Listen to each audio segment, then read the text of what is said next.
Good morning, everyone. Good morning, ma'am.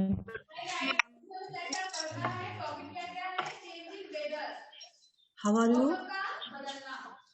We are fine, ma'am. And what about you? I am also fine.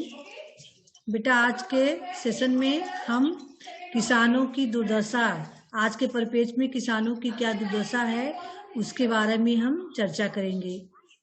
तो आप सभी लोग चर्चा के लिए तैयार हैं ना? हाँ, Yes, ma'am. Yes, ma'am. तो सबसे पहले हम आमंत्रित करेंगे मुस्कान यादव को इस चर्चा में भाग लेने के लिए।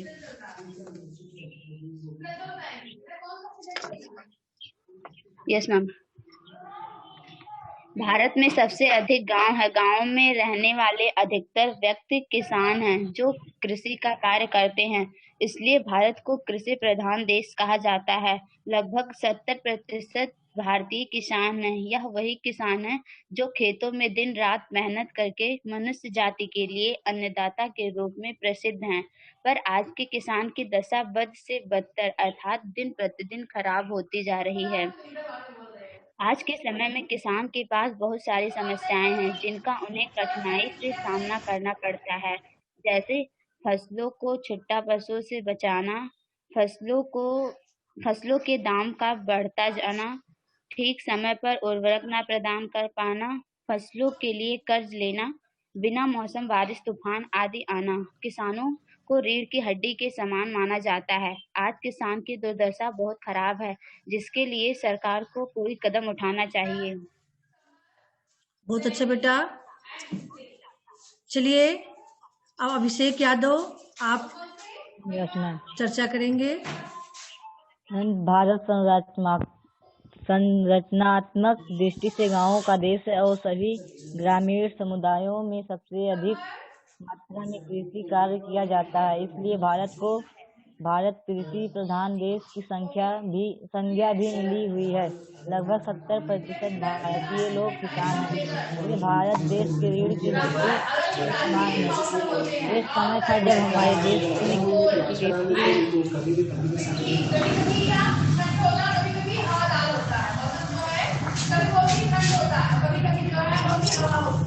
मध्यमवान निषिद्ध चाकरी भीख निदान अर्थात खेती व्यापार मध्यम है, नौकरी निषिद्ध है और भीख मांगना सबसे बुरा कार्य है। हर दिन देश में लगभग 2000 से अधिक किसान खेती करना छोड़ देना चाहते हैं क्योंकि उनके सामने कई प्रकार की समस्याएं भी उत्पन्न हो रही हैं। देश के अलग हिस्सों में किसानों की समस्याएं अलग हो सकती है, लेकिन कुछ समस्याएं हैं जो सब किसानों के साथ फसलों की तेजी से बढ़ती लागत, मजदूरी की लागत का बढ़ना, कभी न खत्म होने वाला कर्ज का जाल, सोना के दाम में भारी अनिश्चितता, बेमौसम बारिश, बाढ़, सूखा, चक्रवात आदि, खेतों में जोत का छोटा होते जाना किसान को एक और बड़ी समस्या है, जिससे उन्हें अपने फसलों को छुट्टा पशुओं से बचाना पड़ता है और इसके लिए भारत सरकार को अनेक कदम उठाना चाहिए जिससे किसानों को अधिक से अधिक लाभ हो। बहुत अच्छा बेटा, आपने जो चर्चा किया। अब चर्चा में भाग लेंगे गौरव तिवारी। बेटा थोड़ा तेज बोलिए, आवाज ज्यादा हो रही है ना। Yes ma'am.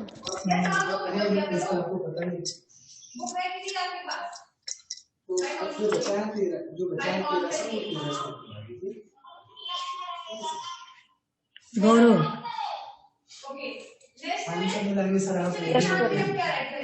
आज के युग में गरीब और गरीब होते जा रहे हैं और अमीर होता जा रहे हैं। गरीबों में हमारे किसान भाई हैं, उनके द्वारा ही हमें रोज का खाना प्राप्त होता है और आज दुर्दशा का कारण है। आज मैं इन्हीं पर कुछ बिंदु दर्शाऊंगा जिसमें इन किसान भाइयों की दुर्दशा है। खेतों में बटाई देना। आजकल जिन गरीबों के पास खेत नहीं है वो अमीरों यहाँ जाकर बटाई पर काम करते हैं। बटाई में होता है कि जिसका खेत होगा उसे सब सामान देना होगा और किसान काम करेंगे, इसके बदले में उन्हें आधा फसल मिलनी चाहिए। पर अमीर लोग उन चलिए। Yes ma'am. आज के युग में गरीब और गरीब होते जा रहे हैं और अमीर इससे शुरू होते से जा बेटा, रहे हैं। स्टार्टिंग इन से, गरीबों में एक हमारे स्टार्टिंग से। आज के परिप्रेक्ष्य में किसानों की दुर्दशा। आज के युग में गरीब और गरीब होते जा रहे हैं और अमीर, जिसमें से हमारे गरीब किसान भाई भी हैं, जिनके द्वारा ही हमें रोज खाना प्राप्त होता है और आज इन्हीं पर दुर्दशा है। आज मैं इन्हीं पर कुछ बिंदु दर्शाऊंगा जिनसे आज इन किसान भाइयों की दुर्दशा है। खेतों में बटाई देना। आजकल जिन गरीबों के पास खेत नहीं है, वे अमीर के यहाँ जाकर बटाई पर काम करते हैं। बटाई में यह होता है कि जिसका खेत होगा उसे सब सामान देना पड़ेगा और किसान काम करेंगे, जिसके बदले में उन्हें आधी फसल मिलेगी। और इनमें भी अमीर लोग उनसे झिकझिक कर उनसे आधा से ज्यादा फसल ले लेते हैं। फसल बोना। कई अमीर लोग खुद का काम न कराकर बल्कि किसानों से काम कराना ज्यादा पसंद करते हैं, और जब वे किसानों को काम पर बुलाते हैं और कम रुपए में देकर काम करवा लेते हैं। और हमारे किसान भाई भोले और ईमानदार होने के कारण और गरीब से कुछ न ही कुछ मिलने से काम कर देते हैं और अमीर उनका फायदा उठाते हैं। सिंचाई करना। जब किसान के पास खुद का खेत हो जाता है तब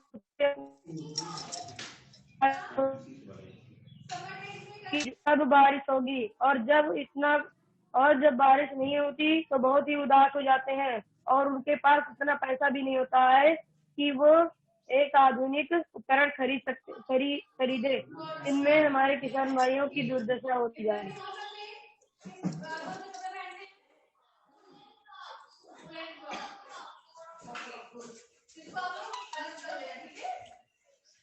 चलिए, गौरव के बाद अब सुनाएंगे, चर्चा करेंगे Abhishek Pandey. Abhishek Pandey. Yes ma'am. Ma'am, Bharat में 70% लोग किसान हैं और किसानों को इस कारण चुनौती का सामना करना पड़ता है, क्योंकि कभी वहां पर सूखा पड़ जाता है तो कभी बाढ़ आ जाती है।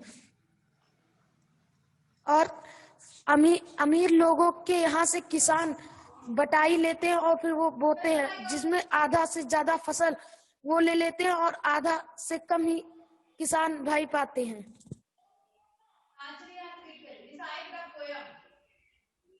बेटा इतना ही तैयार किए हो? अभिषेक पांडे। अभिषेक। Yes ma'am. इतना ही तैयार किए हो? चलिए रत्नेश। रत्नेश, आवाज जा रही बेटा आप तक?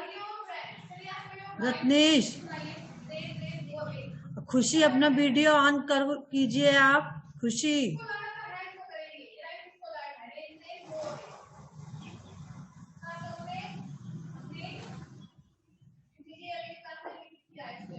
वीडियो बंद करके क्यों बैठी थी?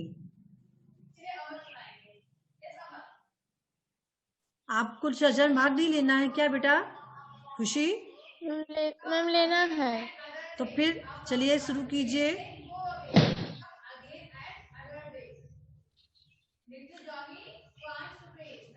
अगर आप चर्चा में भाग लेती हैं तो इससे आपके बोलने की तार्किक शक्ति जो है बढ़ती है, सोचने की क्षमता बढ़ती है।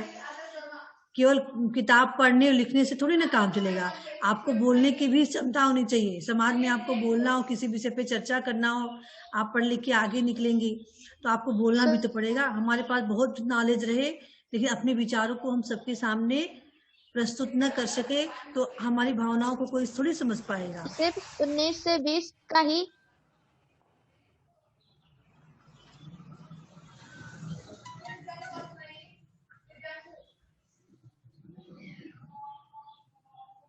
चलिए शुरू कीजिए। खुशी। स्वतंत्र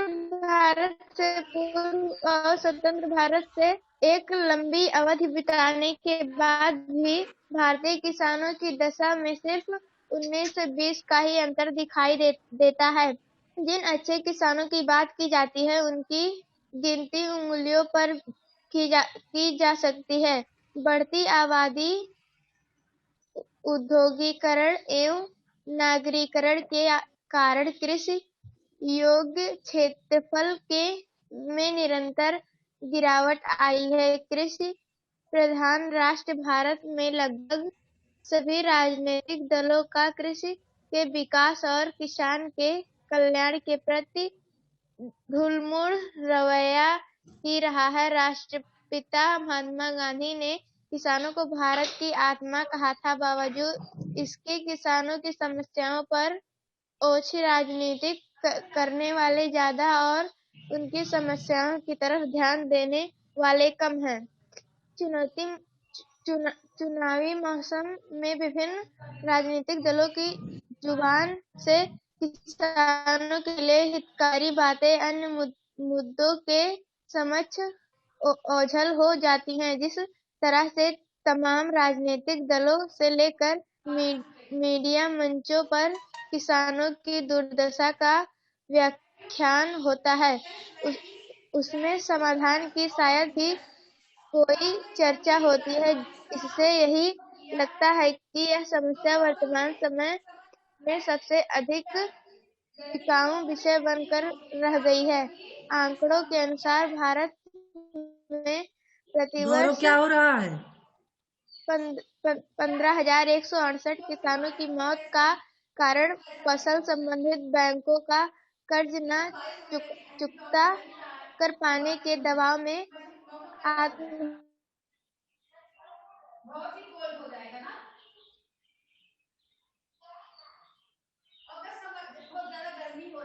सीधा नुकसान किसानों की ही स्थिति पर पड़ता है।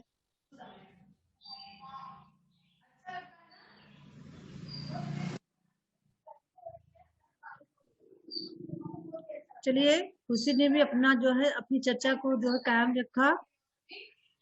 आज बहुत दिनों बाद अखिलेश प्रताप मिश्रा दिख रहे हैं स्क्रीन पर, गायब भी हो गए शायद, नाम लेते ही बंदा गायब हो गया। अखिलेंद्र,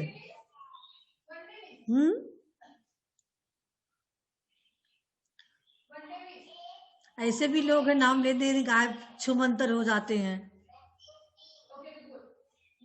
रत्नेश भी गायब हो चुके हैं स्क्रीन से।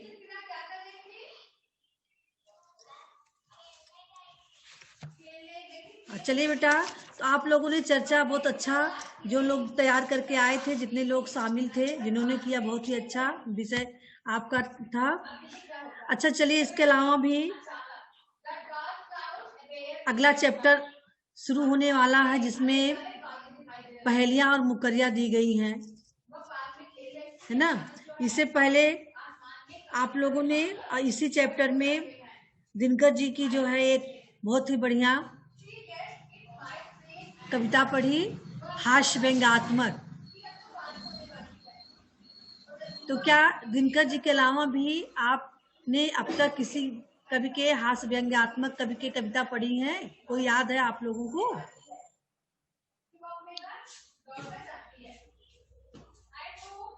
हाँ, कोई कविता याद है व्यंग्यात्मक हो, जो हास्य व्यंग्यात्मक? हाँ, भाषण दो मैम, भाषण अभी तो दो। भाषण तो पढ़े ही हैं। हाँ, बताइए गौरव। जाने की व्यवस्था होता है। हाँ बेटा, मैम जाने क्यों ऐसा होता है? अच्छा, मैम जाने क्यों ऐसा होता है? ये तो व्यंग्यात्मक थोड़ी है, ये तो मतलब सोचा गया कि क्यों ऐसा प्रकृति के द्वारा कैसे बिना कुछ किए इस तरह से हो जाता है। ये हास्य व्यंग्यात्मक नहीं है। व्यंग वो होता है जिसपे हम कटाक्ष करें। भाषण दो तो व्यंग्यात्मक ही है, बढ़िया कविता है भाषण दो व्यंग्यात्मक। जो जैसे कि यहाँ दिनकर जी ने पढ़ने वाले बच्चे मतलब लोग पर कमेंट किया है, कमेंट करना होता है ना, व्यंग करना। तो केवल पढ़ाई ज्ञान ही जीवन में पर्याप्त नहीं होता है, बल्कि उसके साथ साथ हमें व्यवहारिक ज्ञान भी होना चाहिए। इस कविता में इन्होंने, दिनकर जी ने यही कहा है। ठीक है? Yes ma'am. Yes ma'am. और फिर इसी में कवि गोपाल दास व्यास द्वारा भी लिखित 6 लाइन की कविता आपने पढ़ी होंगी, यह भी व्यंग्यात्मक है कि आपको यदि कुछ करना हो तो काम करना पड़े तो तुम अधिक न तुम उत्पात करो, अपने घर बैठे बैठे लंबी लंबी बात करो। काव्यांशु जी, काव्यांशु,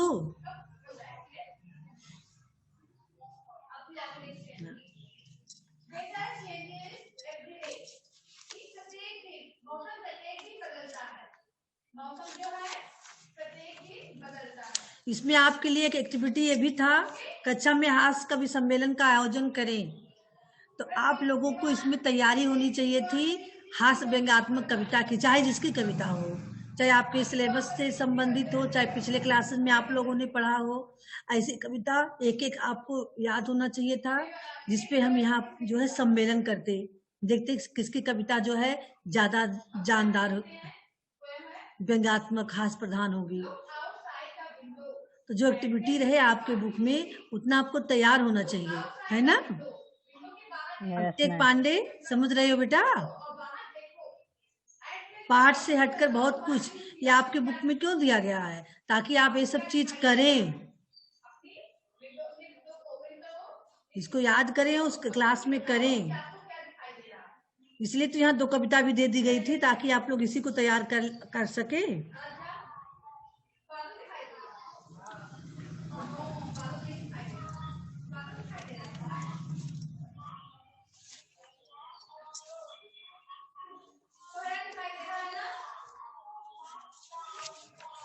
चलिए छोड़िए, आप लोग नहीं तैयार किए हैं, लेकिन आपसे तैयार रखिएगा, कभी किसी दिन अगर सम्मेलन करना हो तो आप लोगों के पास रहिए। चलिए हम अगले चैप्टर पे पहेलियां और मुकैया के बारे में पढ़ाएंगे अगले सेशन में, लेकिन आज जो है थोड़ा इनके राइटर यानी कवि के बारे में जान ले। कवि कौन है इसके पहेलियां और मुकैया? अमीर खुसरो। अमीर खुसरो। अब आपको पता होना चाहिए अमीर खुसरो कौन थे, इनका नाम आप लोगों ने सुना होगा, मैम इतिहास में है ये, कौन है बताइए?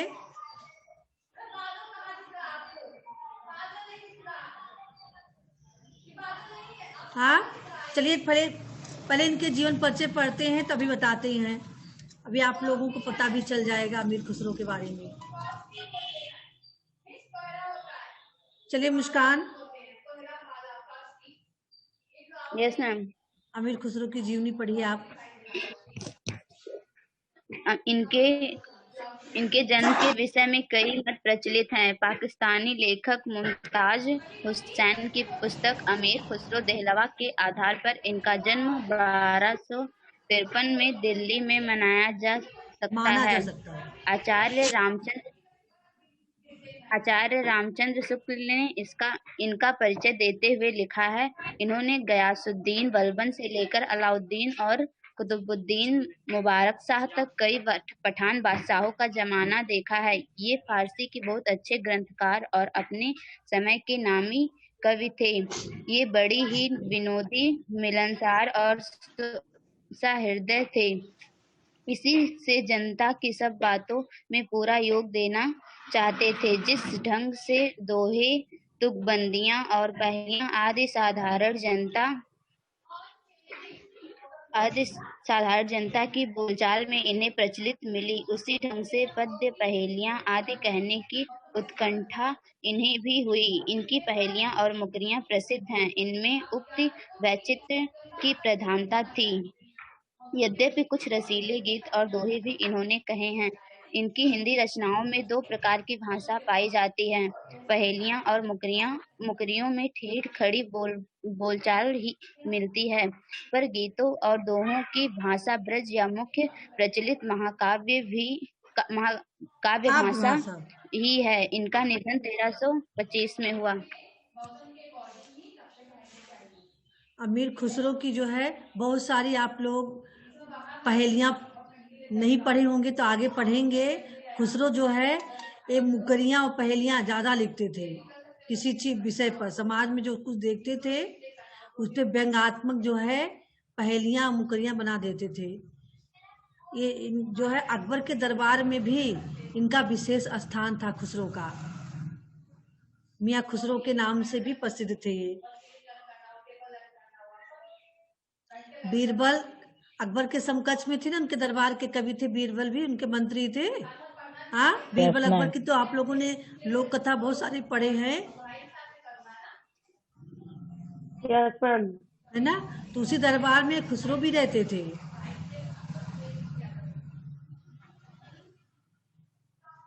ये पाकिस्तानी कवि वर्तमान में पाकिस्तान में वो स्थान है जहाँ पर इनका जन्म हुआ था। और ये अधिकतर साधारण बोलचाल की भाषा में ही इनकी जो है प्रचलित थी पहेलियां और मुकरियां। ज्यादा करके ये अंग्रेजी हिंदी की खड़ी बोली, ठेठ हिंदी की खड़ी बोली में इन्होंने अपनी पहेलियां लिखा है। अब आप लोग एक चीज और समझ लीजिए, पहेलियां मुकरियां में अंतर क्या है। ठीक है, मुकरियां का अर्थ होता है कही गई बातों से मुकर जाना, कि हम एक बात जो बात कह रहे हैं बाद में इस बात को बदल दें। मुकरियां ये 4 पंक्तियों की होती हैं। पहली 3 पंक्तियों में कोई चीज कहा जाता है और चौथे पंक्तियों में उस जो 3 पंक्तियों में जो चीज कही गई है, जो वर्णन किया गया है, उसी का अर्थ चौथे पंक्तियों में प्रश्न पूछकर प्रश्न से पूछा जाता है, उसी में उसका अर्थ भी निहित होता है।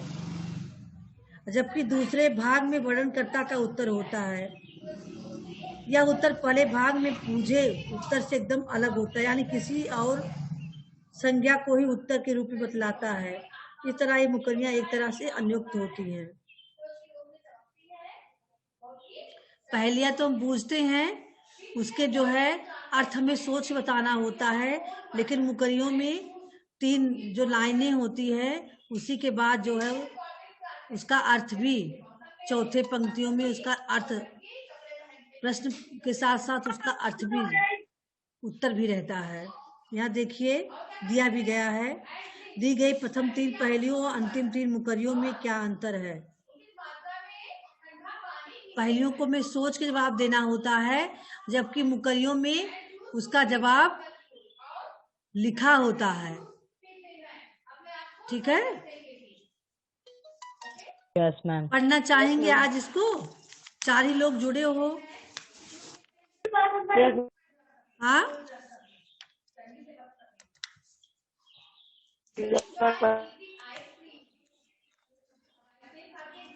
कुछ लोग तो सो के जगते हैं, ये पढ़ना ही नहीं चाहते हैं।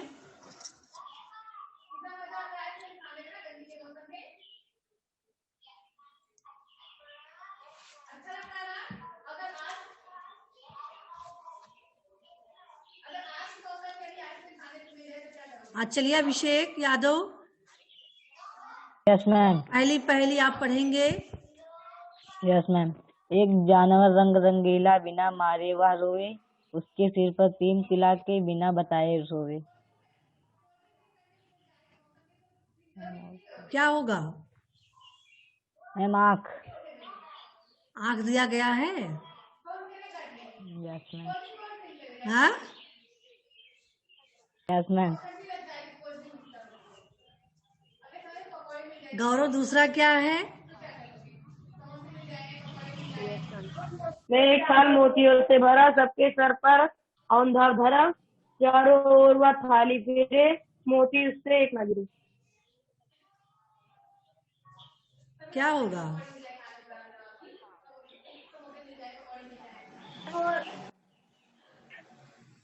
हाँ, बताना नहीं, लिखा ही है इसमें। क्यों गौरव, क्या होगा?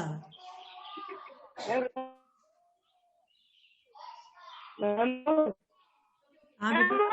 No ma'am. अभिषेक, मैम ये आए बताने। मैम मोर होगा। मोर होगा। कहाँ से बोल रहे हो तुम? Yes ma'am. चांद होगा मैम, चांद। हाँ, वो जो देख रहे हो मैम उत्तर, चांद एक होगा मोर, दूसरा मैम, वो, चांद। 3 काजल।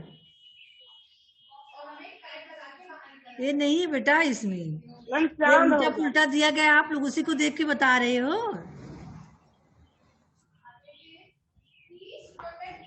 हाँ,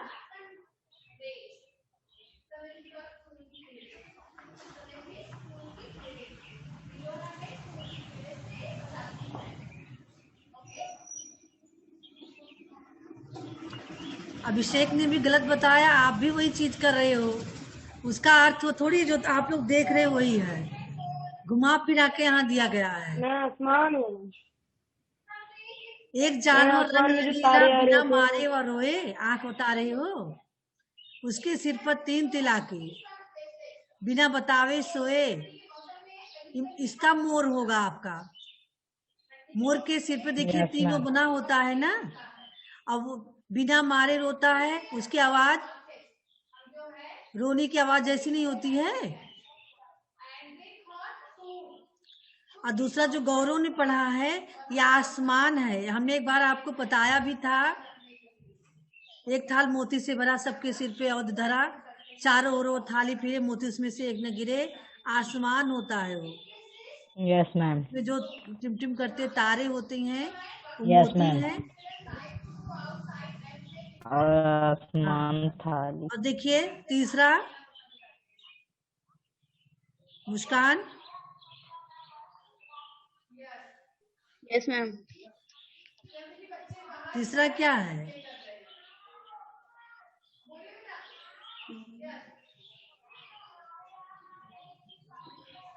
आज कटे तो बोलिए पहले। आदि कटे से सबको पारे, मध्य कटे से सबको मारे, अंत कटे से सबको मीठा, खुसरो वाको आंखों दीठा। तो क्या होगा?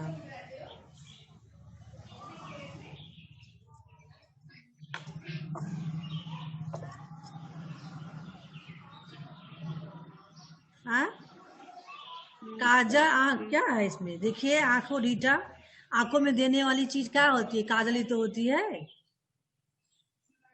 Yes ma'am.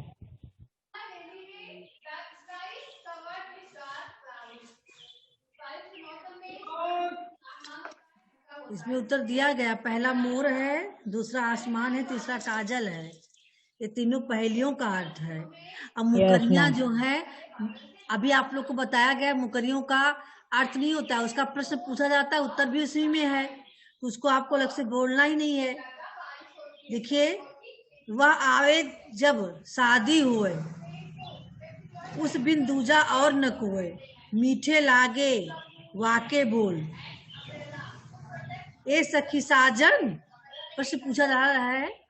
ए सखी साजन यानी जिसके आने से ही शादी होती है, उसके बिना और कुछ नहीं होता है। अभी शादी में बाजा बजता तभी तो शादी होती है।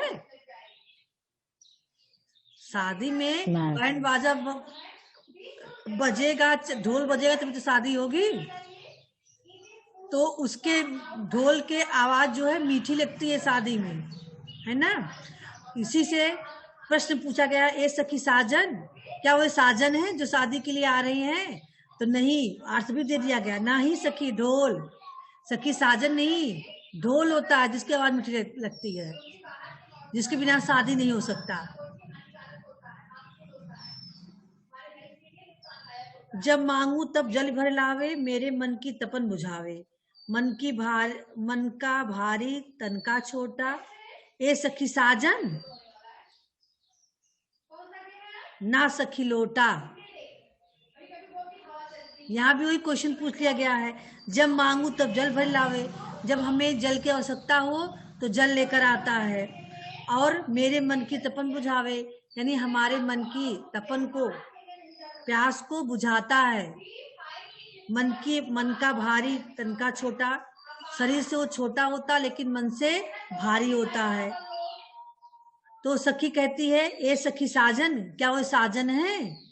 नहीं सखी, वह लोटा है, क्योंकि लोटे में तो पानी भर के लाते हैं। जब काम लगा लोटा में पानी ले आए, प्यास बुझा ली। कद उसका छोटा है लेकिन मन उसका भारी है, क्योंकि मन के अंदर ही तो पानी रहता है। Yes ma'am. बेर बेर सोते ही जगावे, ना जागू तो काटे खावे। बेर बेर मतलब होता है बार बार, सोते हुए मुझे जगाता है, अगर मैं न जागना चाहूं तो मुझे काट खाए। व्याकुल हुई मैं हक्की बक्की, मैं उससे परेशान होकर व्याकुल होकर हक्की बक्की हो रही हूँ। ये सखी साजन, क्या वो साजन है? नहीं, सखी क्या है? मक्खी है, जो सोने नहीं देती है। बार बार लोग सोना चाहते हैं लेकिन मक्खी भन भन करके जगा रही है उसको, है ना? Yes ma'am. मक्खी ले लो चाहे मच्छर भी ले लो, मच्छर भी तो काटते ही हैं। Yes ma'am. हाँ, Yes, ma'am. काटने लगते हैं, और मच्छरों के काटने से लोग व्याकुल भी हो जाते हैं, व्याकुल होकर परेशान हो जाते हैं। तो ही यहाँ प्रश्न किया गया, क्या वो साजन Yes, है? तो उसका उत्तर मिल रहा है नहीं, साजन नहीं बल्कि वह मक्खी है, जो भन भन करके जगा देती है।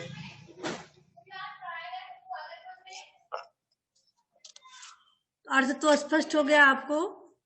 इसी को आप लोग यस याद मैम। कर लीजिएगा, ठीक है? बढ़िया से तैयार कर लीजिएगा।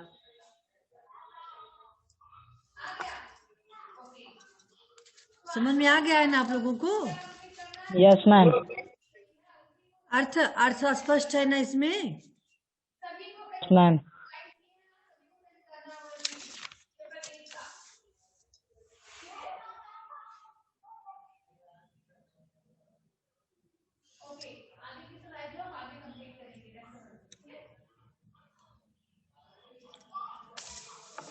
तो चलिए बेटा, इसी को आप लोग तैयार कर लीजिएगा। yes, ma'am. है, अमीर खुसरो की जीवनी लिख लीजिएगा अपने शब्दों में, यस ठीक है? मैम। उसको भेज Yes, दीजिएगा, ma'am. बाकी इसको तैयार कर लीजिएगा। अगले सेशन में इस पे चर्चा फिर करेंगे हम प्रश्नों पे, क्योंकि और लोग जुड़ ही नहीं रहे हैं। 4-6 लोग जुड़ रहे हैं, 2-3 लोग दिखते हैं स्क्रीन पे कट कट जा रहे हैं। पता नहीं, हमें नहीं समझ में आता है, नेटवर्क प्रॉब्लम नहीं लिखी यहाँ रहती है। आप लोग बराबर जुड़े हो, पढ़ रहे हो, आप लोग के यहाँ नहीं प्रॉब्लम है। ये लोग पढ़ना नहीं चाहते इसलिए इनके यहाँ प्रॉब्लम है। तो जो ना पढ़ना चाहे उसके लिए, जो पढ़ रहे हैं बच्चे, उनका हम लॉस नहीं करना चाहेंगे, ठीक है? तो आप लोग बेटा अपनी तैयारी करते रहिएगा। चलिए बेटा, सेशन एंड कर रहे हैं। Goodbye everyone. Goodbye ma'am. Goodbye. Bye.